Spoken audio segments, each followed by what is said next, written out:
The Shield melibatkan Roman Reigns, Dean Ambrose dan juga Seth Rollins.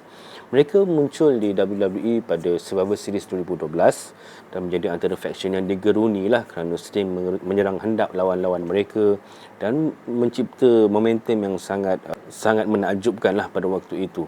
Tapi pada tahun 2014 ketika mereka berseteru dengan Pakatan Evolution, Triple H, Batista dan Randy Orton, dan ketiga pasangan itu tewas kepada The Shield, tak ada sangka-sangka Triple H ada plan B dan rupa-rupanya Seth Rollins sanggup mengkhianati rakan-rakannya dengan menghempas ataupun memukul belakang Roman Reigns dengan kerusi besi dalam acara Raw pasca acara Payback pada tahun 2014. Dan satu turn heel yang juga sangat tidak disangka-sangka, tetapi ia memberikan natijah yang baiklah kepada Seth Rollins kerana selepas itu namanya terus diangkat dan sehingga berjaya menjadi Mr. Money in the Bank dan bergelar juara di acara WrestleMania 31 pada tahun 2015. Satu turn heel yang orang cakap bermanfaat lah.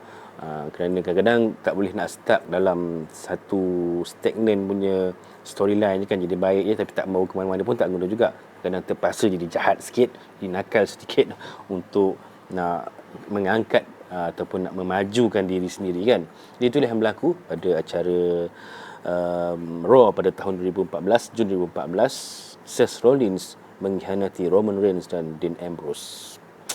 Kesian. Siap ada, saya tengok kat Twitter kan, diorang buat kartun kan, konon-kononnya Seth Rollins ni didokong dan dilarikan daripada keluarga The Shield. Nah, Roman dengan Ambrose menangis, tak nak berpisah dengan The Shield. Tapi itulah yang berlaku. The Shield, Seth Rollins dirompak daripada The Shield dan diubah karakternya menjadi jahat selepas itu.